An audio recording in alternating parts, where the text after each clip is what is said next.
말씀입니다. 내게 주신 은혜로 말미암아 너희 각 사람에게 말하노니 마땅히 생각할 그 이상의 생각을 품지 말고 오직 하나님께서 각 사람에게 나누어 주신 믿음의 분량대로 지혜롭게 생각하라. 우리가 한 몸에 많은 지체를 가졌으나 모든 지체가 같은 기능을 가진 것이 아니니 이와 같이 우리 많은 사람이 그리스도 안에서 한 몸이 되어 서로 지체가 되었느니라. 우리에게 주신 은혜대로 받은 은사가 각각 다르니 혹 예언이면 믿음의 분수대로, 혹 섬기는 일이면 섬기는 일로, 혹 가르치는 자면 가르치는 일로, 혹 위로하는 자면 위로하는 일로, 구제하는 자는 성실함으로, 다스리는 자는 부지런함으로, 긍휼을 베푸는 자는 즐거움으로 할 것이니라. 아멘. 오늘 말씀 속에서 우리 함께 분수에 맞게 살아갑시다 라고 하는 말씀의 제목으로 은혜 나누기를 원합니다. 사람이 희망을 향해서 끊임없이 달려가야 되는 마땅한 삶의 그 원리인 것 같아요. 희망을 놓는 순간 사람이 맥이 다 풀린다고 그러죠. 맥이 풀려서 더 이상의 어떤 힘도 또는 나아가야 될 이유도 찾지 못하면 주저앉게 되는 것 같습니다. 그래서 우리에게 사람에게는 희망이라는 것은 매우 매우 소중한 자원이 아닐까 싶습니다. 또 이유를 찾아본다면 더 나은 미래를 향해서 달려가는 것이 또 희망이기도 한 것이고요. 그렇게 추구하는 것은 우리 사람에게 주어진 또 하나의 특권이기도 한 것 같습니다. 하나님께서 사람을 짐승과 같이 만드시지 않은 것, 바로 그것이 여기에 해당하는 특별 사항인 것 같아요. 그래서 사람에게는 희망이라는 것이 있습니다. 그래서 주변 상황은 캄캄하고 어둡고 볼 때 별로 소망이 없어 보여도 이 희망이라는 것을 붙들고 달려나가는 그러한 것 말이죠. 성경 말씀은 이 사람의 그릇된 욕망, 희망인 줄 착각하는 경우들도 상당히 있는데요. 이러한 부분에 대해서 성경은 아주 엄격하게 또한 우리에게 경고하는 말씀들도 우리는 찾아볼 수도 있습니다. 좀 더 나아지려고 하는 희망은 나쁜 건 아니죠. 그러나 그 희망이 잘못 오용되어서 실상은 욕망인 것을 우리가 속아서 희망인 줄 착각한다는 거예요. 그래서 이것을 오용하는데 희망인 줄 알고 쓰는 것인데 그 결과들이 어떻게 나타나는가? 남을 억누르는 그러한 것으로 표출이 됩니다. 교만으로 표출이 되기도 합니다. 때로는 분수에 맞지 않는 과욕으로 변질되는 것이 바로 이렇게 희망이라는 그것을 밝히 제대로 보지 못하면 욕망, 실상은 그것으로 인하여서 착각하여 우리가 저지르는 그런 결과들이 이렇다라는 거예요. 그러니 우리는 이 성경 말씀에 우리가 그릇된 욕망에 대하여서 경고하는 말씀들도 우리는 잘 새겨야 할 줄로 압니다. 변질되도록 되지 않도록 말이죠. 이미 자신의 제어 능력을 상실했기 때문에 이제는 그 이상은 어떻게 할 수가 없는 욕망에 지배당하기 때문에 그런 것입니다. 얼마 전에 그런 어떤 체험 같은 거를 한번 한 적이 있는데 이 진우가 요새 자동차 운전하는데 상당히 흥미를 느끼고 있어요. 그래서 때때로 이 자동차 운전에 대한 어떤 로망이 본인에게 좀 있는 것 같습니다. 그래서 그럼 어떤 체험을 하나 좀 했는데 이 드라이브 체험을 하는 거예요. 그런데 그 드라이브 체험 중에서 아주 능수능란한 교관이죠. 그 교관이 교육을 하는데 그런 얘기를 했다는 거예요. 자, 브레이크를 밟는 게 아닙니다. 밟는 게 아니라 세게 후려쳐라 라는 말을 하더라는 거예요. 그래서 이거는 브레이크를 밟으면 안 되고 이거를 갖다가 친다 생각하고 밟아야 제동이 된다 라는 얘기를 하더라는 거예요. 본인은 어떻게 들었는지 모르겠는데 저는 그 말을 전해 들은 말이지만 그 말을 통해서 많은 것을 느낄 수가 있었습니다. 브레이크가 이렇게 중요한 거지. 그래, 맞아. 자동차의 기능 중에 두 가지를 꼽아서 얘기하라고 한다면 엔진과 브레이크지 라고 하는 생각이 팍 들었어요.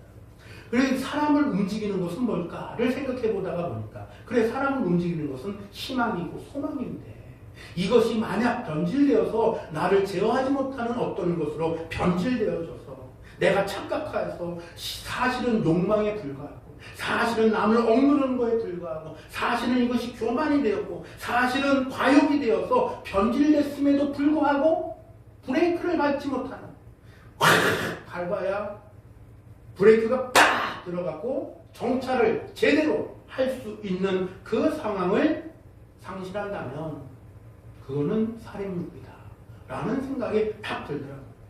아 그렇다. 따라서 앞으로 가는 것도 중요하지만 제어하는 능력을 상실하면 이거는 큰 재앙이겠다 라고 하는 생각도 함께 했습니다. 다윗 이스라엘 백성에겐 너무나도 추앙받는 존재. 근데 아름다운 아내를 이 사람이 한 명만 뒀으니까 왕이에요. 그러니까 여럿이 있음에도 불구하고 밧세바를 탐했던 다윗. 우리가 얼마나 치욕스러운 그 행적으로 남겨져 있습니까? 본인은 지우고 싶을지도 몰라요. 물론 우리가 만날 수는 없습니다만 말이죠. 그러나 완전히 박제되어서 요새 단어로 얘기하면 영원히 고통당하는 박제가 됐어요. 사실이 말이죠. 그러나 다행인 것은 그 모습을 뉘우치고 그냥 통곡하고 회개하는 기도도 함께 있었다는 사실도 성경에 기록되어 있습니다만 말입니다. 여하튼 실수는 실수고 그것이 기록되어 있잖아요. 무엇이 그의 눈을 가렸습니까? 탐욕이 눈을 가려버리는 거예요. 추한 모습을 드러낸 겁니다. 그냥 자기 부하도 죽이고 말이죠. 나봇의 포도원 이야기도 잘할 것입니다. 아합 안 가진 게 어딨어요. 왕인데. 그런데 그거 하나 못 뺏어갖고 안달복달을 하다가 얼마나 비참한 죽음을 당했는지 성경에 나와 있지 않습니까?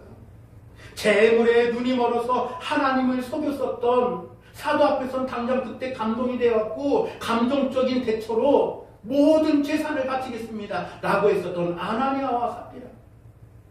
그러나 본전 생각이 나기 시작했고 그것으로 인해서 하나님 앞에 그는 속이는 그 잘못을 저질렀습니다. 뉘우칠 수 있는 순간도 있었음에도 불구하고 뉘우치지 않고 말이죠. 하나님 그까지 재물 그거 못 받아갖고 안달이신 분 아니죠. 모든 걸 다 하나님 거로 되었습니다.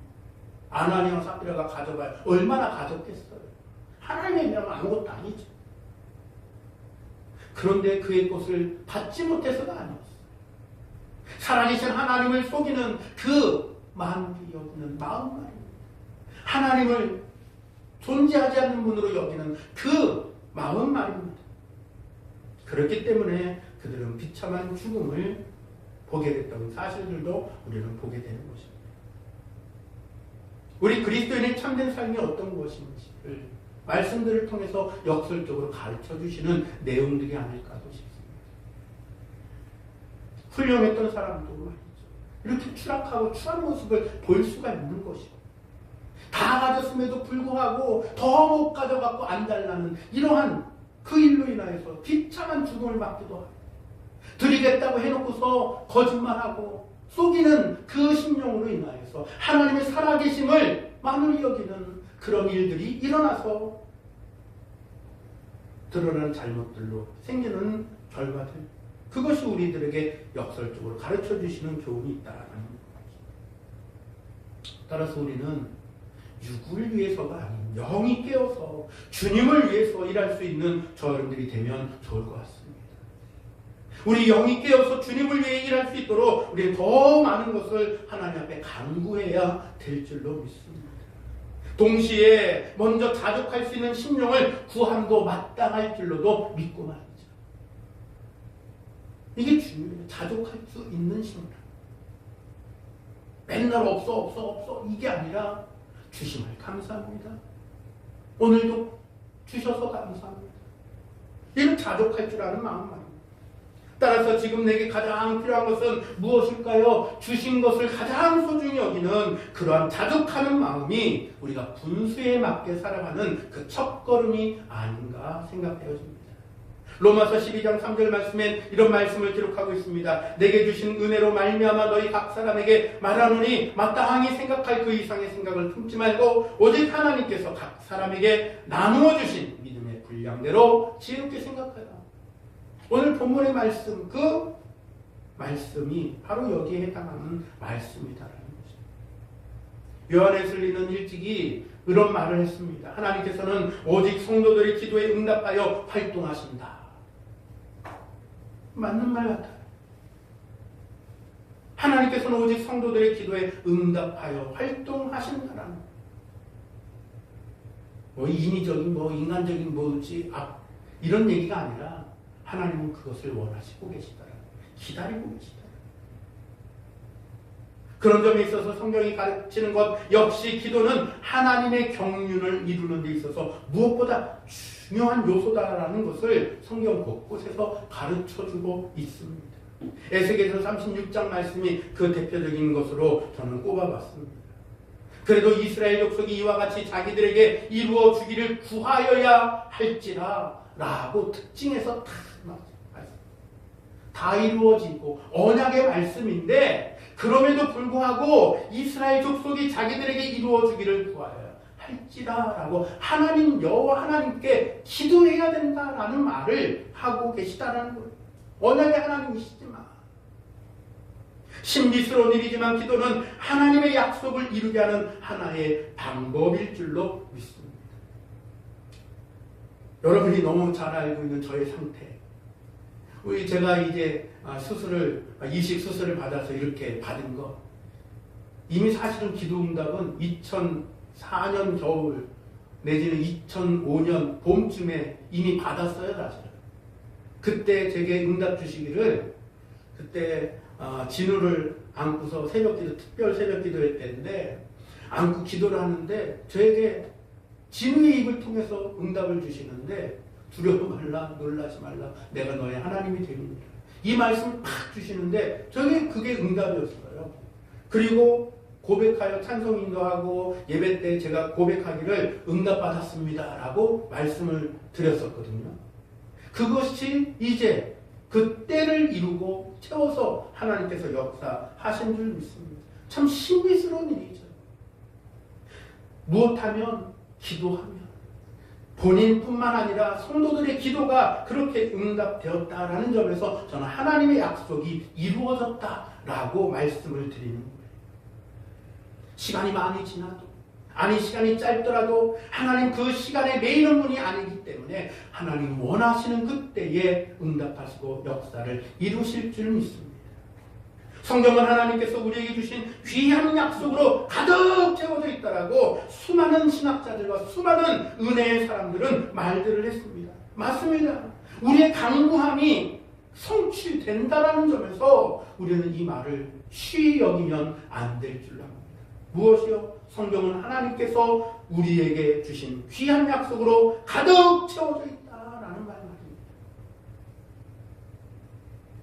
오히려 이 말은 뭘 하라는 얘기예요? 그러니까 팽팽 놀아, 띵가띵가 하면서 놀아도 돼, 이런 얘기입니까? 아닙니다. 이 말은 무슨 말입니까? 하나님의 약속은 우리의 기도를 무효로 하기 위한 것이 아니라 안 해도 돼 이런 말이 아니라 오히려 더 힘있게 기도하라고 하는 그런 말이라고 생각되어집니다.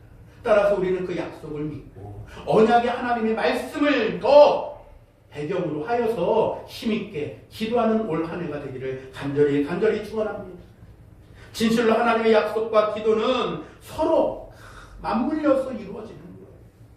개인의 기도뿐만 아니라 공동체의 기도와 또한 여러 2중, 3중, 4중의 기도들이 함께 어우러져서 밀접한 관계가 되어질 때에 비로소 영계의 기본적인 법칙이 성립이 되는 거예요.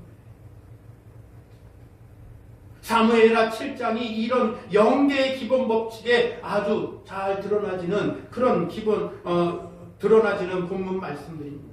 1절부터 17절까지는 상반부인데 하나님의 약속을 다루고 있다라고 한다면 18절부터 29절 하반부까지는 기도를 해라라는 얘기로 꽉 차 있어요.